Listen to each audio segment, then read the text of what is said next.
Alright. You like to count me down? Are you ready? Just give me 1 second. Make sure everything is in a nice little place where I can see it. Transfer everything one place to another.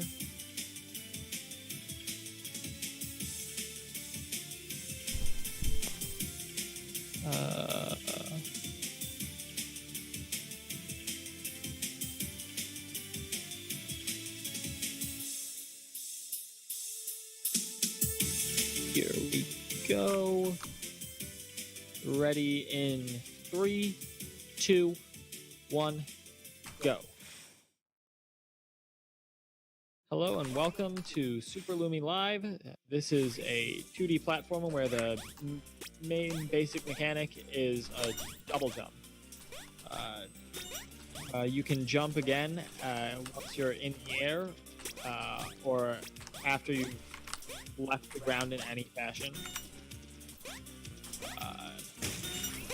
The main goal of the game is to reach the end while collecting enough silver to bypass various token tolls.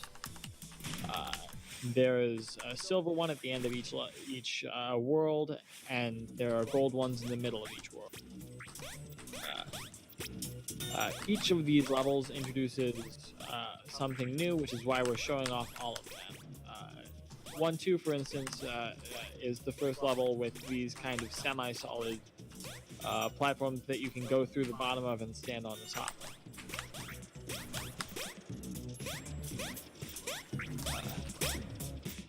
Now, to reach the end of the game, we're going to need 450 silver and 32 gold. The 32 gold is just to access an intermediate level that we do need to beat for this category, all levels. 1-3, this is the first level with a portal exit. These portals, you go through them, you collect the 5 coins, and those 5 coins activate a second portal in the parallel world that you can leave to enter the next kind of hidden level. This hidden level will always have these flip tokens that you run into them, and they flip the entire level on its side or upside down.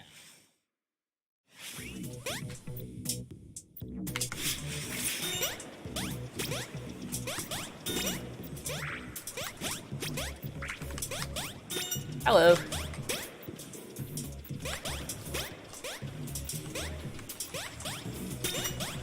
Now, each of the levels in this game kind of has its own unique theme. For example, this level 1-3 has a lot of moving back and forth discs.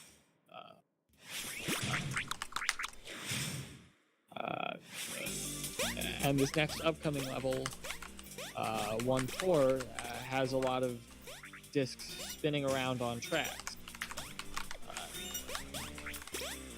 A lot of these are all on cycles, depending on when you die and respawn, and or how long it's been since you started the level.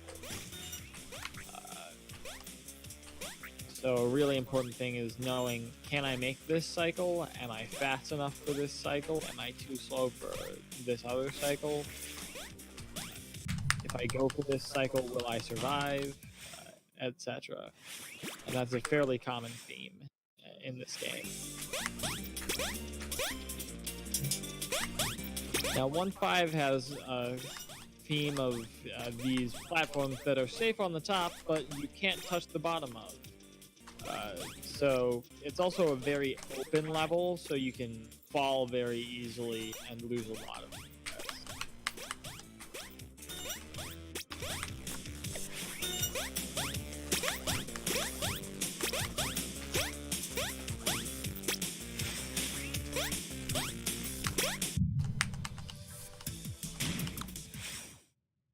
at the end of each world, after you unlock the token toll by getting enough silver tokens, you will get to a boss level. This is longer than the rest of the levels. It's also kind of composed of all of the various things that you've seen in the previous levels. So this has all the enemies that you've seen and a couple of other things. Right here at the beginning, there's a couple of times that you see M will get to a checkpoint and then immediately take an intentional restart or death. Those are to just reset the cycles, because again, the platforms are cycle dependent.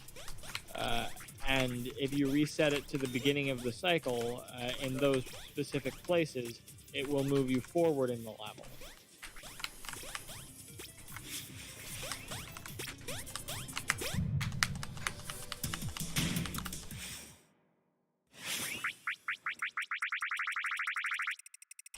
And that's the end of World 1.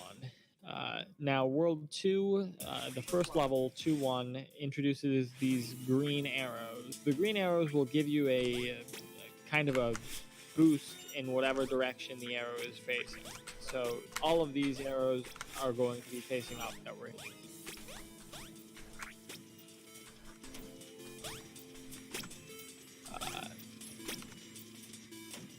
Now, something we've seen a couple of times, but that hasn't really been explained, and we're going to see again near the end of this level, is a kind of a momentum boost, where if you're going in the same direction as a moving platform,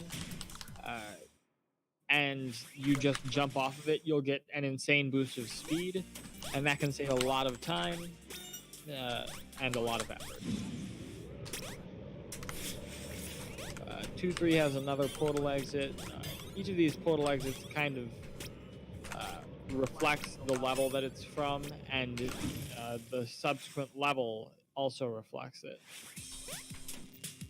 So, for example, 2A has a lot of these different green arrows, and they're all pointing in different directions. Right there's a skip where you go down instead of up that section, and it saves roughly 15 to 30 seconds.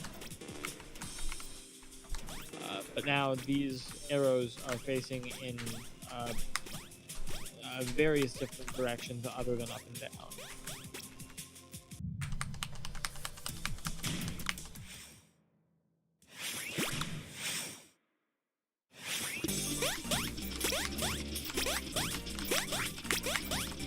Now, the sort of theme of 2.7 is all these rotating platforms.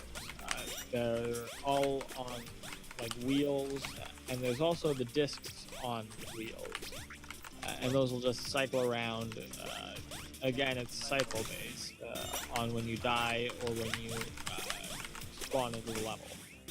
It's also a level where we skip a lot of intermediate checkpoints just because it's faster to either get a gold that's far away from it or in an opposite spot from it, or to just never go near it entirely, because that would mean landing on an unnecessary platform.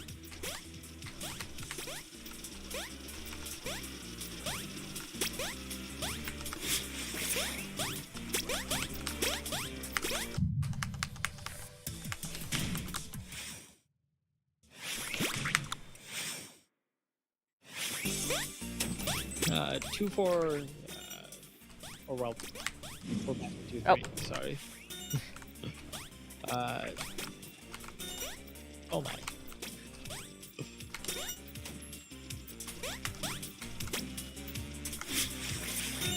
Yeah, generally, the second section of this level is somewhat harder because it has a lot of downward facing arrows. And those will still give you back your double jump, but they'll propel you really quickly downwards. And that's a slippery slope because when you're going downwards really fast, you generally end up in a pit of some sort. Or hitting spikes. Not fun.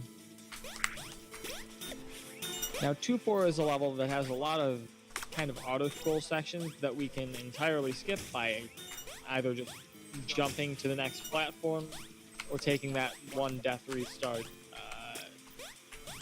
near the beginning of the level.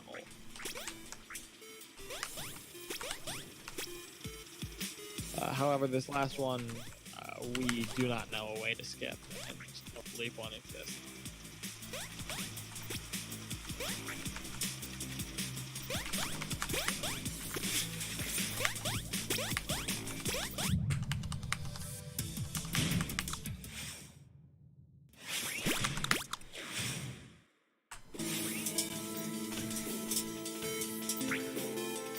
2.6 introduces a few things. The first of which is these blue platforms. They will disappear when you use your double jump. So if you use your double jump in the air and you can't use it again, then they will not be currently available to stand on. You can just go right through them. And that's very big in this level 2B, where pretty much the entire floor is made of these blue blocks everywhere. So if you want to land, you're not going to be able to use your double jump for the most part.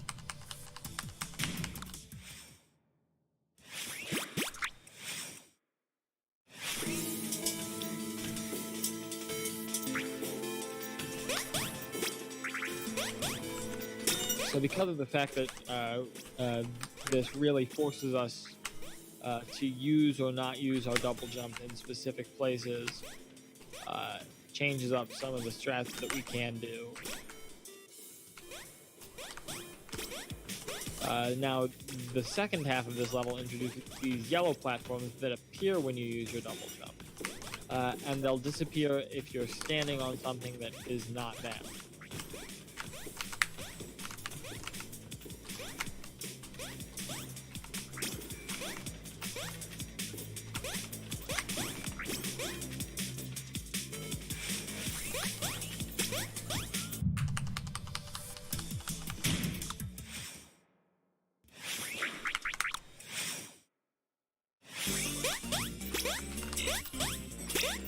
2.5 introduces yet another new type of platform, these beige platforms that disappear after a while of you standing on them.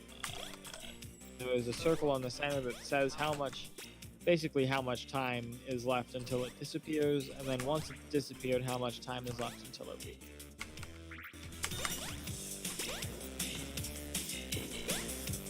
Near the end of this level, we're going to see a lot of these, and we're going to go down kind of tunneling through them. An interesting thing to note about these platforms is that they'll only disappear if you've been standing on them for a few frames. So if you're only standing on them for 1 or 2 frames and then you jump off, they won't even start to disappear.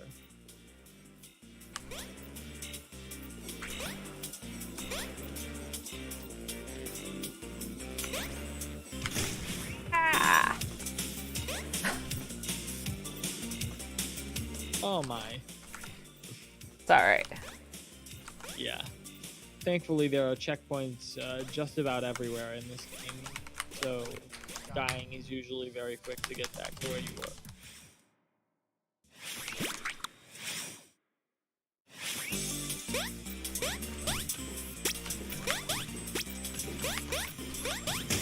Now, 2.2 is just another level with a lot of cycles, a lot of rotating things.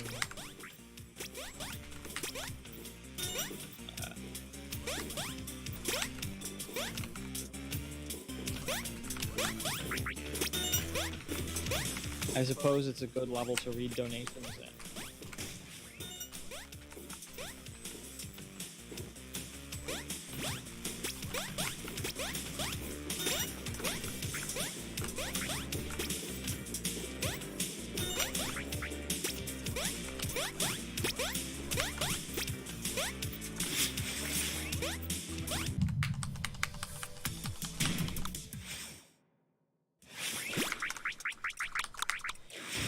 Now, the final level of World 2 Boss, or 2 Skull, is a big auto-scroller, but it can be sped up by standing near the front of this first section, and that will scroll the screen forward just faster than the auto-scroller normally does. You take a death at that checkpoint to reset the cycles of the enemies, and also just the position on the screen. And then you take that little secret exit to cut off the second half of that auto-scroller, which thankfully doesn't skip any gold, and really doesn't skip any silver either.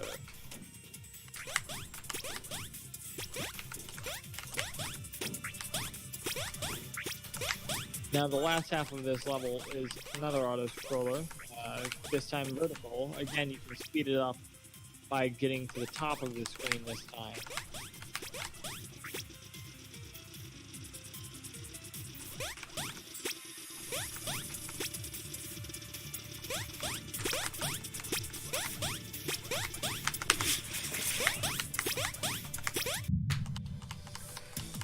Right there, M entered a door just off screen, which is a really cool strat. There's a door off screen there. It's on a really small platform with spikes on the side.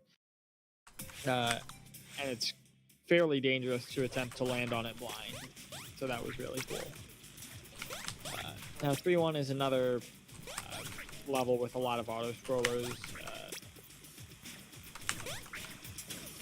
One of the longer auto-scrollers in the run, in fact, is the second half of this level. Luckily, we can exit this first half of the level early by just getting enough momentum from boosting off of that platform. And that skips about half of the first auto-scroller.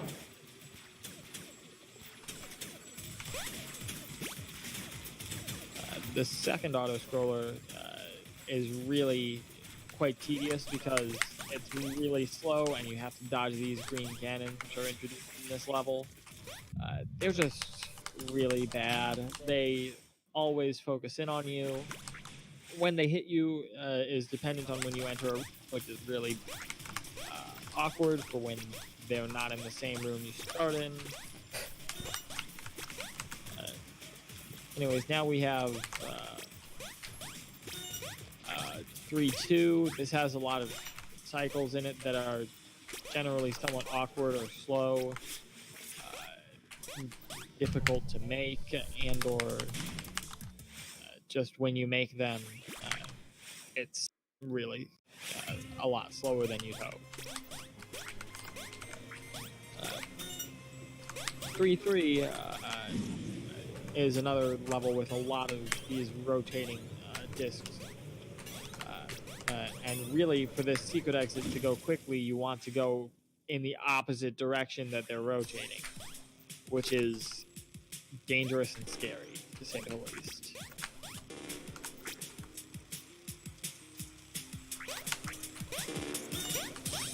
Three A is a pretty short level, but there's not really too much to talk about. It's just another token level. And it has a lot of rotating stuff.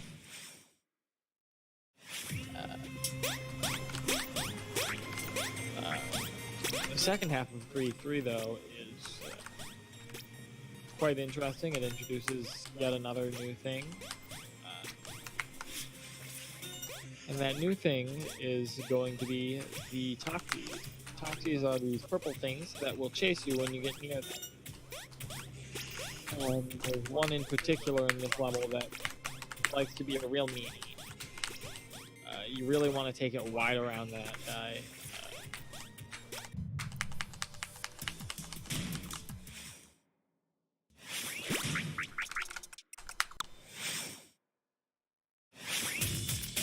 Now the next level, 3-4, introduces yet another new thing, and that is going to be the Chokies. Chokies are these enemies that will move on cycles. They're not affected at all by whether or not you're near them.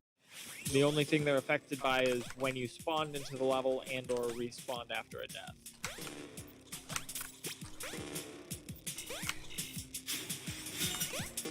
And 3B will have a lot of them again. We're going to see a couple of times in the right at the end of the level, particularly, where there is an intentional restart of the section.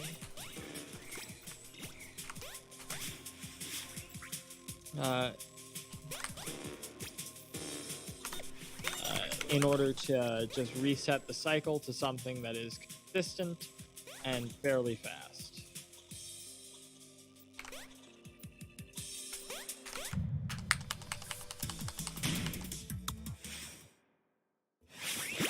And that is the faster way of getting through that room.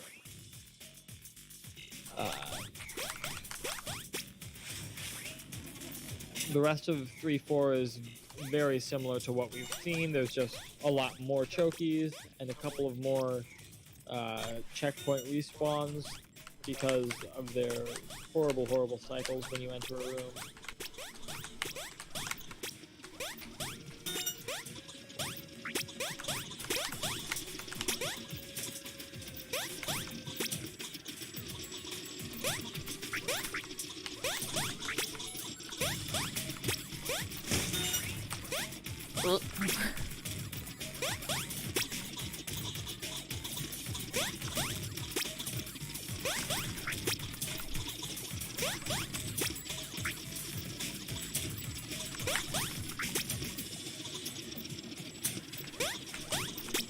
Alright.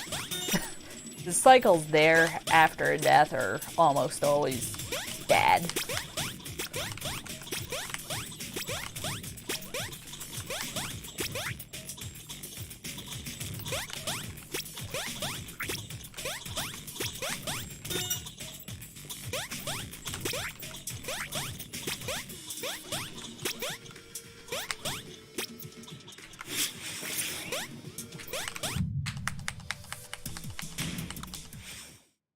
Now, 3.5 introduces something that's really quite unique to it. It's the only level that has these retractable spikes in it, where they kind of go up and then they go down, all on a cycle.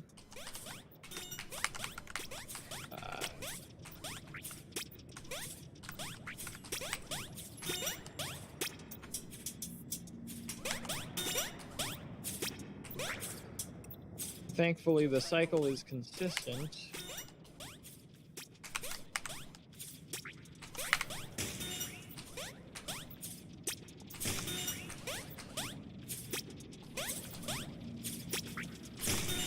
No, come on.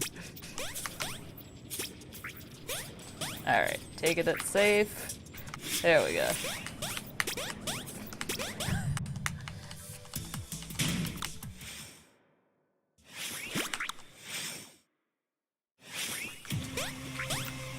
3.6 is also kind of unique in that it has this rising acid from the bottom.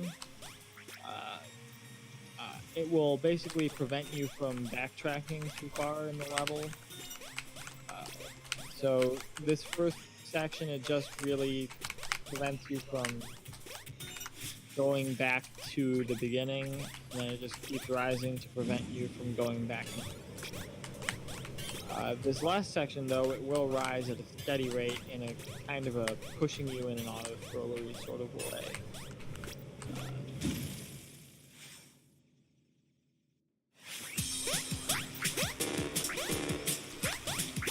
3.6 is actually kind of similar in that it's auto-scrollery in a chasing you sort of way. This laser will just chase you. You have to get to the end pretty quickly, and it can be tight.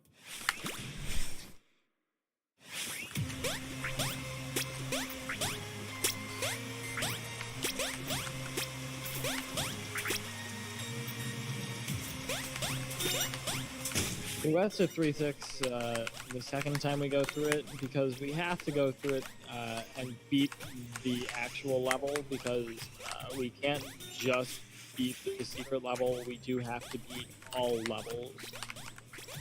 We're just going through this basically exactly the same twice, except this time it's a bit easier because there are less things in the level when parallel world, or when you're not in the parallel world. It adds enemies and obstacles to the levels.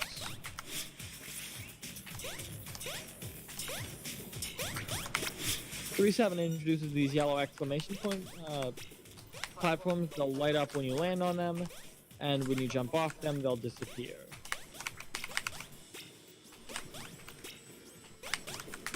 They then reappear after about 3 seconds of waiting.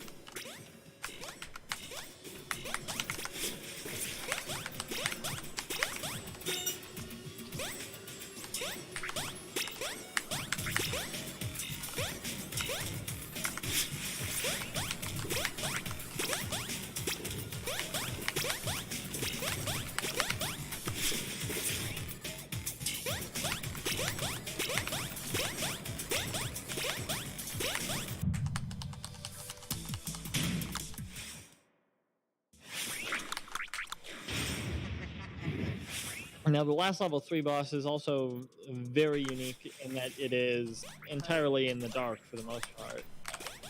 You cannot see more than a small area around you, depending on the size of your screen, just like maybe a third or a fourth of the screen, I suppose.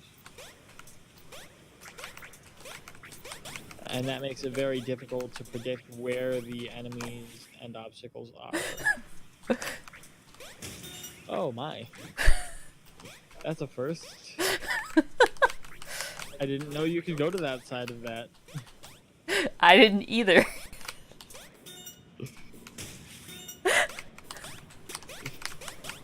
Speedrun strats found live, people.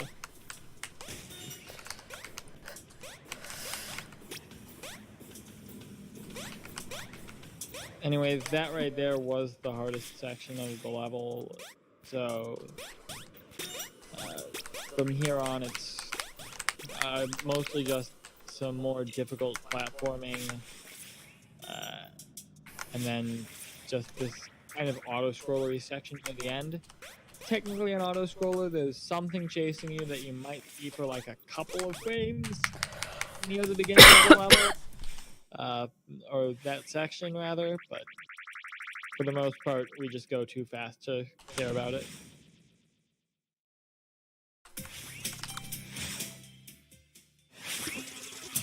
Now, World 4, 4-1 in particular, has a really odd mechanic that took a lot of figuring out to know what actually causes this. But there's a platform near the end of the level that will only appear if you have 13 or more cylinders.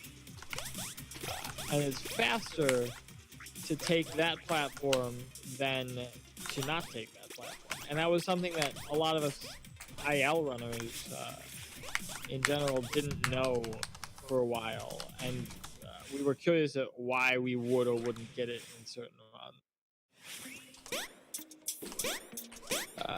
4.2 introduces these on-off pink or purple platforms, depending on who you ask. I honestly couldn't tell you. I'm colorblind.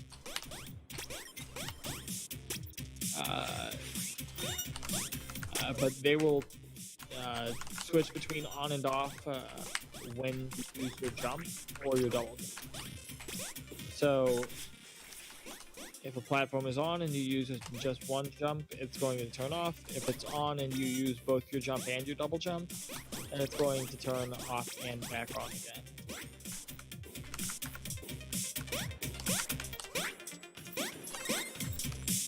In general, it's kind of important to know which blocks are going to be on and which are going to be off in the level.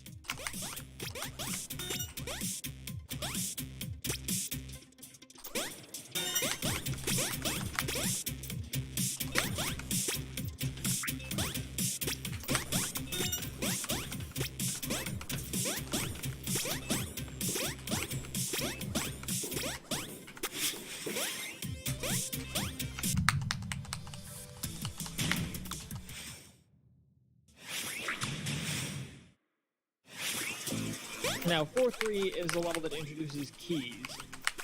Each key will unlock its corresponding colored door. So, for example, you need that blue key right there. Doors and open them and get through them.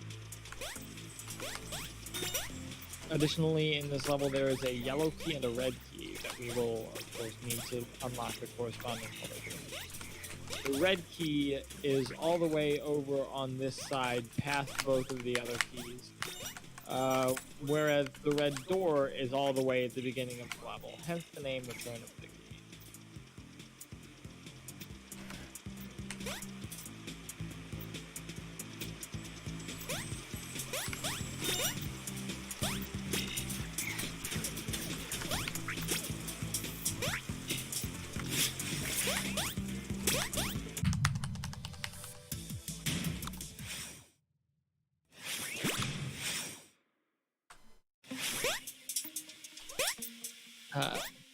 Uh, 4.4 has one of the more cleverly hidden secret exits in this entire game.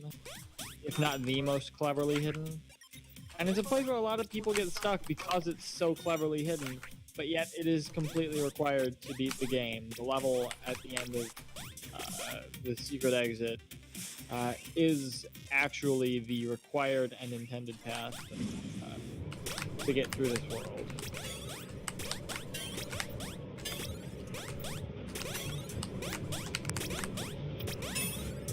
And on top of everything, it auto-scrolls upwards. The level it unlocks, however, is pretty short. It just has some lasers that are rotating around that you need to dodge.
This is one of the more difficult secret exits in the game.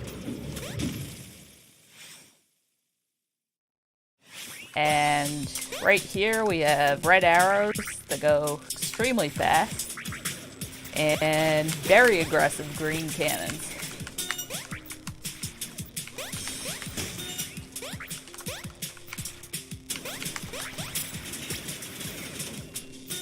So minor skip right here.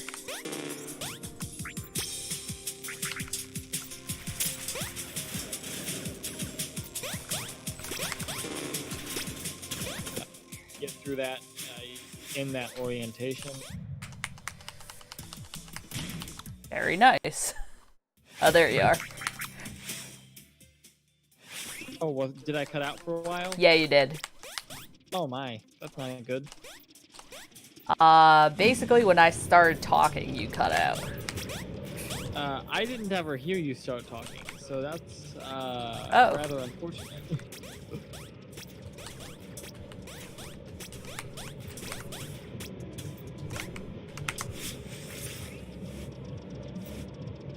Anyways, this section of 4.7 is done in a parallel world because it's faster to get through the beginning section like that. But also, That was scary. Is, pretty dangerous because if Em had died right there before that checkpoint, you'd have to go all the way back to the beginning of the level because in the parallel world there aren't any checkpoints.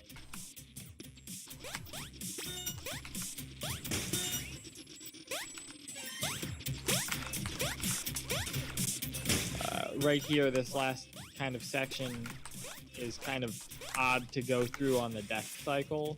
So we try to take the death cycle of a different checkpoint that's earlier in the level, but it's just kind of awkward to get through there otherwise. Now 4.8 introduces these green to red platforms. They will disappear when they turn red and then reappear when the circle in the disappeared platform fills all the way back up. Or runs all the way out, rather.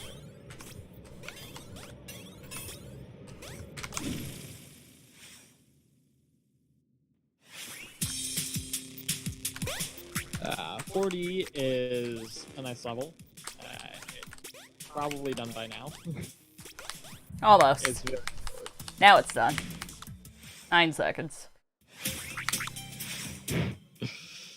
Yeah, it's the shortest level in the game, shortest IL to run.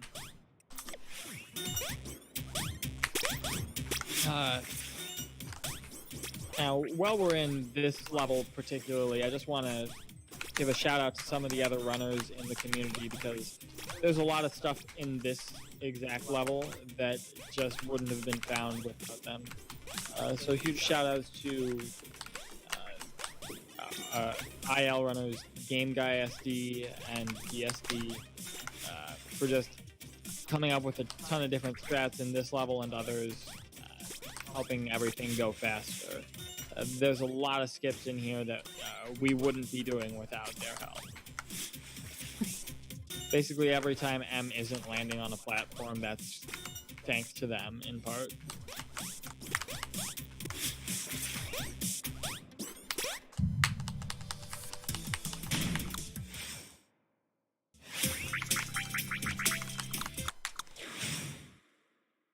Four six introduces these blue levity fields.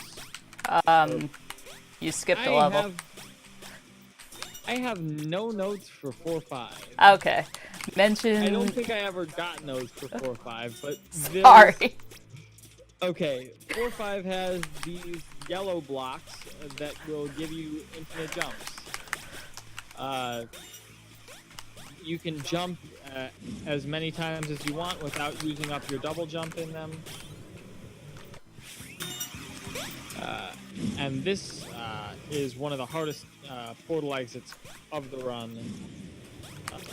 It's just the amount of double jumping and the speed that it has to be done, as well as just dodging all of the extra kind of things that are put in your way, and just making the jump into that last portal are difficult.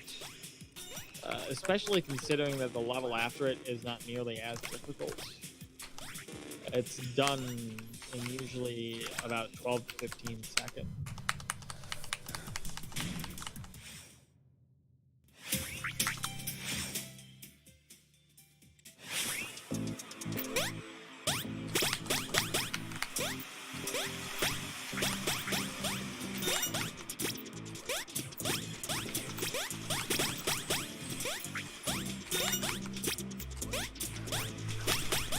But yeah, anyways, 4-5.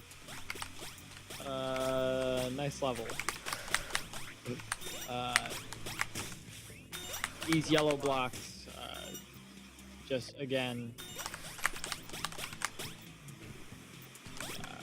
you have basically infinite jumps while inside of a yellow block.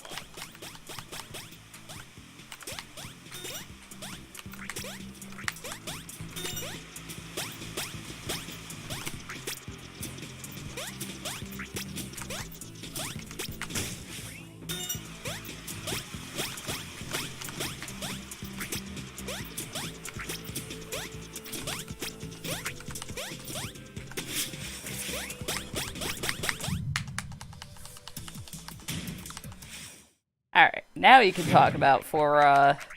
4-6.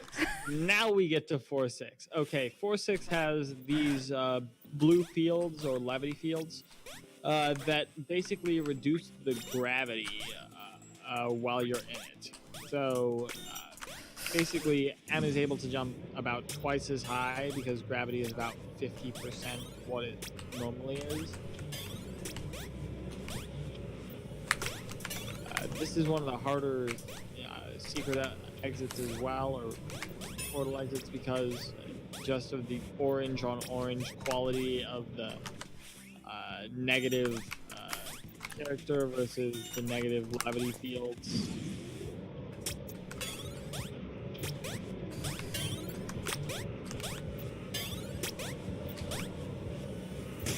Just makes it hard to see yourself.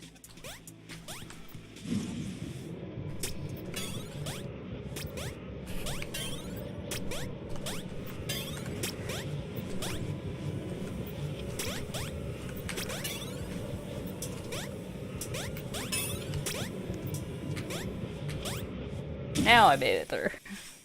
Yeah, that last jump is surprisingly difficult for what it looks like.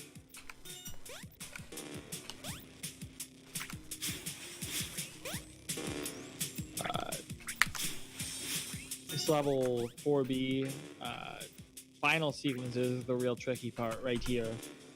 You have to make sure that you maintain enough height and speed falling to be able to just make that last part. And often the hardest part of that is maintaining that height and speed while also hitting the token or the flip token.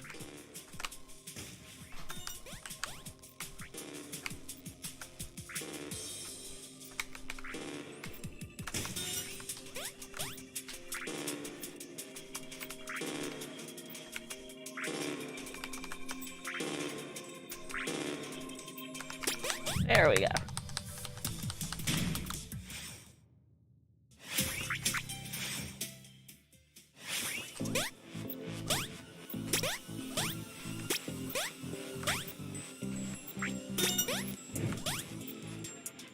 So now you've seen it at the end of 4B now, but also in this level, in the final section, there are red fields, and those red fields, what they do is instead of decreasing your gravity by half, they increase your gravity and pretty much double it, I believe.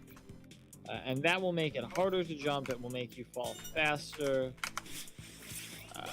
And it'll basically give you less air time.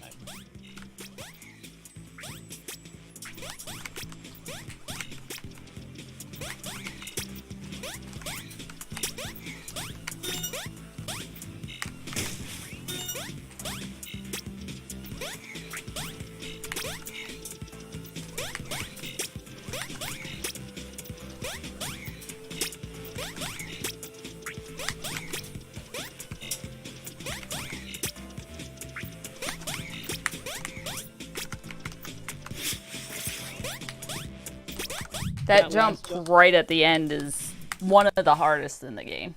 It's deceptively difficult because you start out in the high gravity zone, so you're not going to get as much height with your first jump as you think you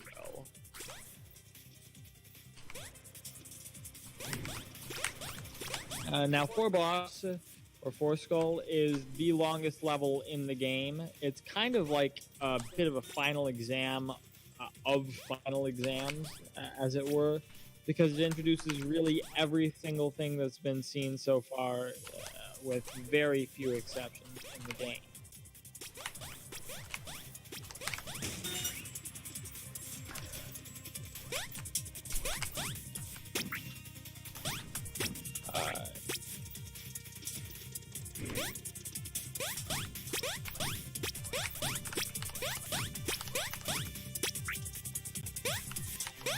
There's a bunch of precision platforming. There's often death at every turn.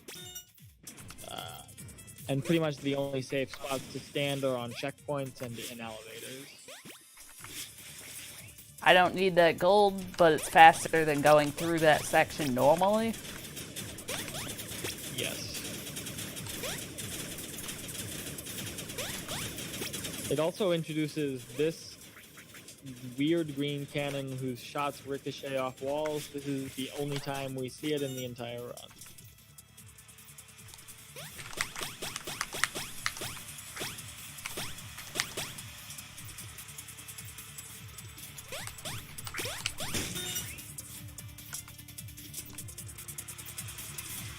Those green cannons, again, worst enemies in the game sometimes. They have a tendency to always know exactly where you're going to go and then snipe you when you get there. And because their shots are based on the time that you spawned or respawned, it's really difficult to predict when they're going to shoot if it's been a while since they spawned or since you spawned. Right there, I'm just stood on the wall, don't worry about it. Everything is fine. This is fine. We do that standing on the wall there because there is a door that closes there, and the top of the door just has a couple of pixels that just protrude from the wall because they're different textures and different types of platforms. so you can stand on it. And because we're waiting anyways, we do.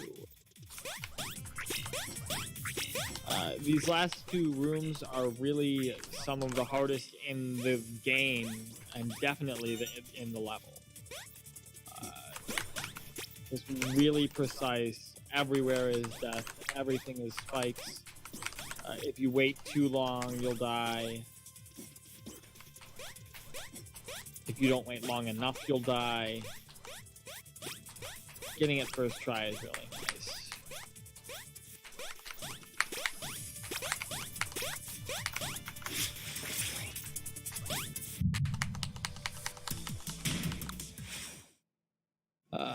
And now we're on to World 5. How many silvers do we have? Ooh, only 441. That again, you need 450 by the end. Sure we're gonna have enough? Silver in these levels is actually not scarce at all, so don't worry. It's literally at every turn. M could enter this world with 300 silver and still make it easily out with enough. There's just that much lying in your path. Because this level has a lot of fire in it, it's basically fire themed. And pretty much the only safe places to stand are where they've put silvers. Now 5-2 is called Hot Drop and Scroll because it's fire themed. The platforms will drop, and it ends with an auto scroller. In fact, it ends with the longest auto scroller in the game, longer than either of the two auto scrollers in 2-boss, as well as either of the auto scrollers in 4-1, as well as anything that we're not going to see in this run. It can take 40 seconds to a minute, and of course, it is precluded by these difficult sections. This jump is particularly notorious because it's just really tight to make.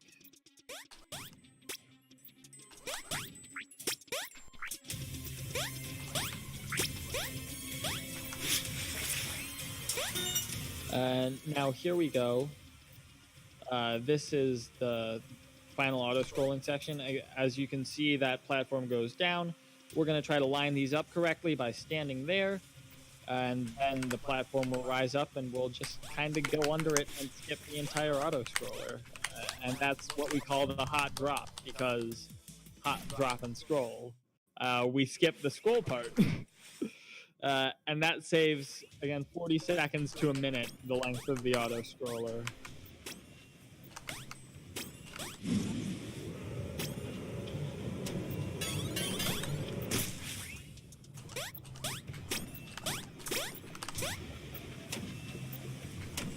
Uh, 5-3 is a level that's kind of notorious for having some awkward cycles in the beginning of this right here. It lines up differently depending on how long you wait, whether you're holding a direction at the start. Like, if you're holding left at the start, then you will travel left at the very beginning of the level, and it will mess up how it's lined up, which makes it one of the more difficult exits of the run.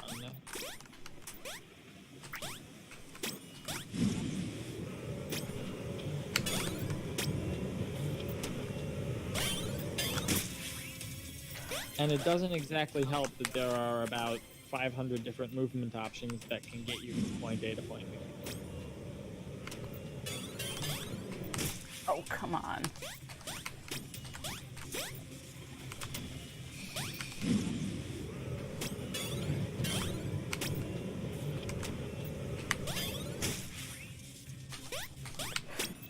That middle coin is just really notorious for being easy to miss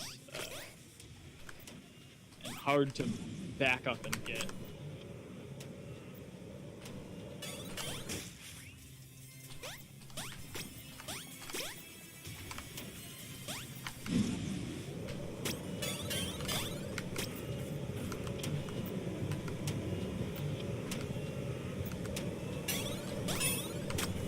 There we go.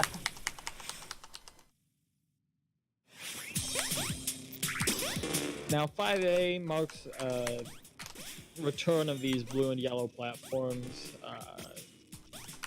Again, the blue platforms will disappear when you use your double jump.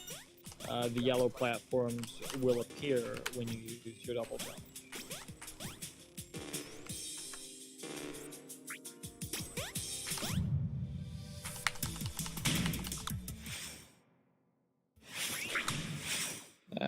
And then we're on to 5-6.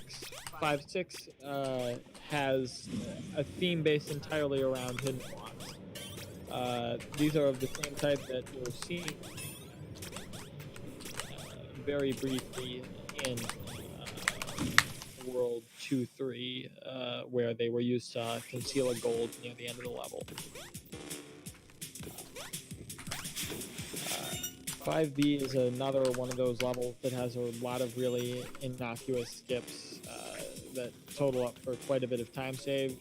In this room, there is something that I call the red key skip, where you get the red key and then you immediately go backwards as opposed to going all the way around the level, and that saves upwards of 10 seconds.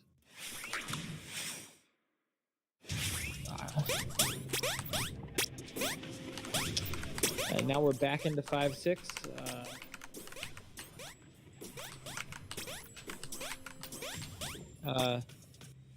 Something you'll see in the second half of this level is that the layout very remarkably resembles that of level 1-3 from right at the beginning of the run, basically.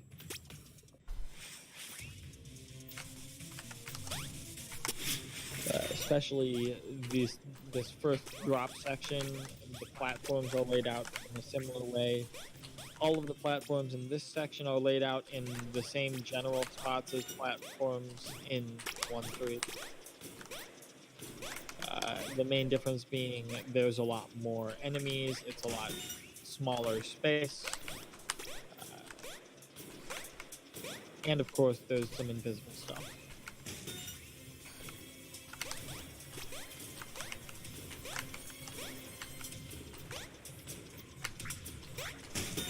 Oh.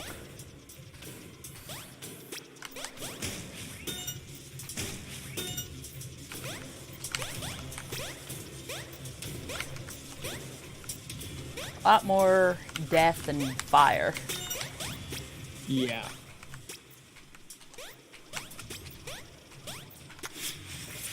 And no more ground there.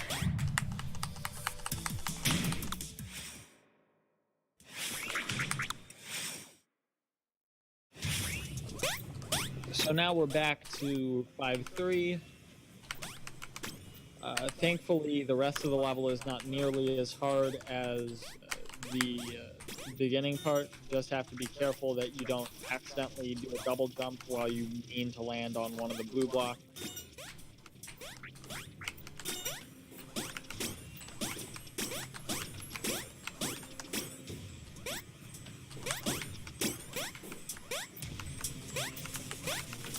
Especially right in this last section where all of a sudden all other floor is just taken away in favor of lava and blue blocks.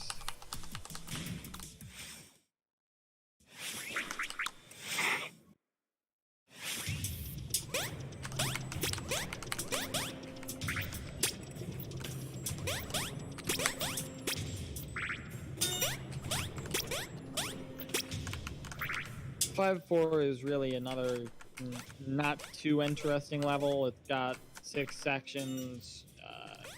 Each of them are small. There's a checkpoint every 2 sections. You just go back and forth across the level. Might be a good time to read donations even.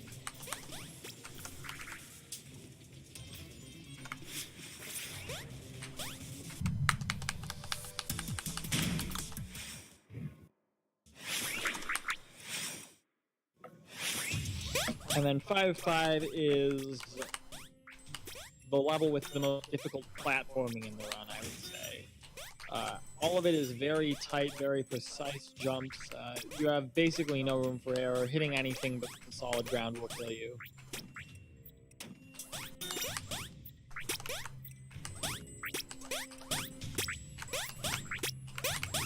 And especially in this last section, all of your jumps need to be really precise. The second to last jump in the level is somewhat ridiculous in a way, just because you're expected to just barely be able to get out there. Thankfully, by building up enough speed on the platform, we're able to pretty much get all the way to the wall and then deaden our momentum and hook back in. And now we have enough tokens to unlock the final level, Parallel Journey. The theme of this last level is it's all based around making or traveling through the parallel world. The portals in the parallel world, there is extra ground to stand on, and you need that to make it through. There's a couple of fast cycles that M just made in those first two sections, where you can just skip the portal in the middle of each of those sections. As you'll see, there is one here, and in the next section. And those just save a couple seconds each.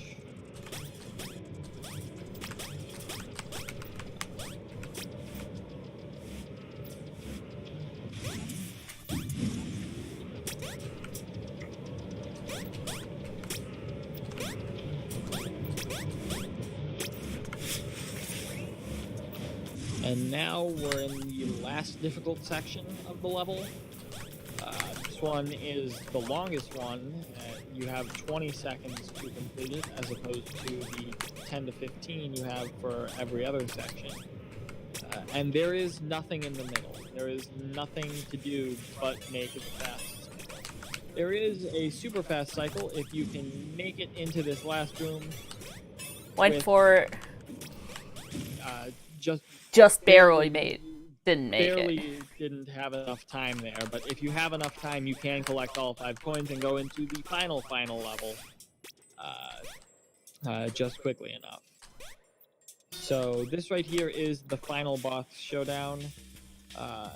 There is a boss right in here that will chase you and follow your exact movements and leave a trail of killing stuff behind you that will kill you if it touches you.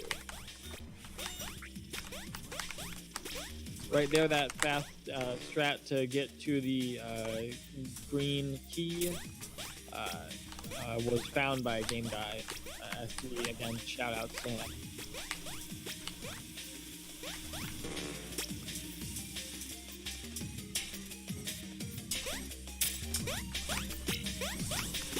The main goal in this boss level is to just get all 4 keys, which are in the 4 corners of the map. Oh my. Oh my. I did not intend to do that. Yeah. I'm just gonna go with it. There is a checkpoint you normally get there that M accidentally hit one too many flip tokens and skipped.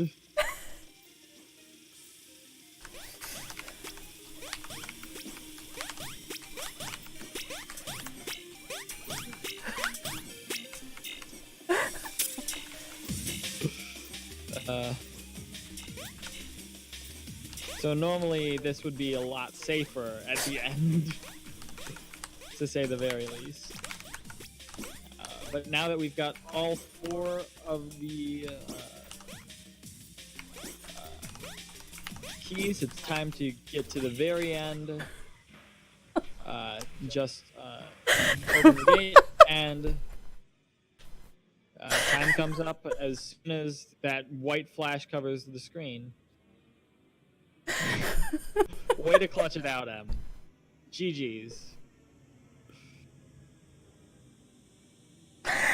So that was a 58:40 in-game time, which is about the same normal time. In-game time just takes out loads and lag, or some lag.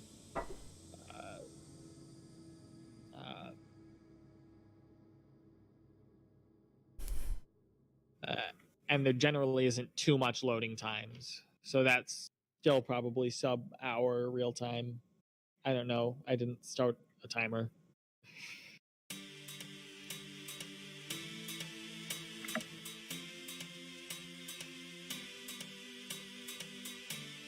So that is Super Lumi Live, all levels, main ending in 58 minutes 40 seconds.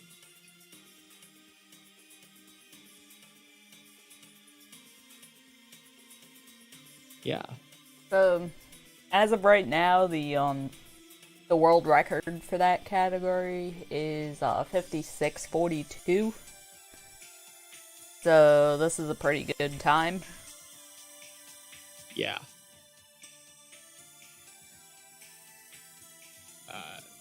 It's pretty consistently, M's times have been close to or under an hour recently. At the very end right here of the credits, there is a screen that will have the official in-game time at the end, as well as the number of deaths and restarts at the end. I like to play a little game where I guessed that, but that's just me. Alright, what's your guess? I'm going to say 72 deaths, 14 restarts. Alright, we'll see how close you get. I've been getting worse recently. It used to be that I could get within like 2 or 3, but recently I'm off like by like 10 or more. So let's see. How did I do?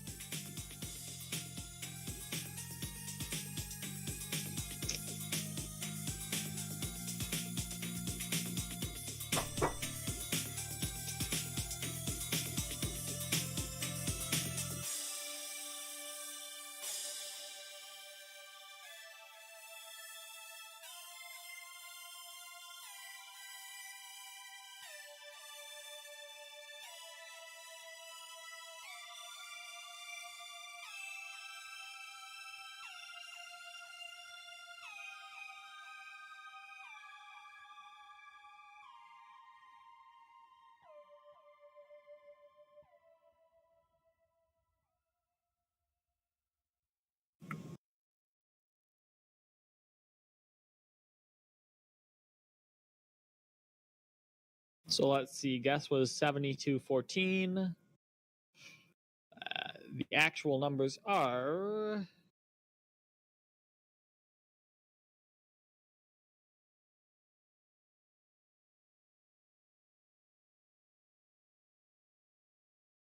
70-27. So I was close on the death, but nowhere near the restart count. Alright. Yeah, so that's a 5840.492.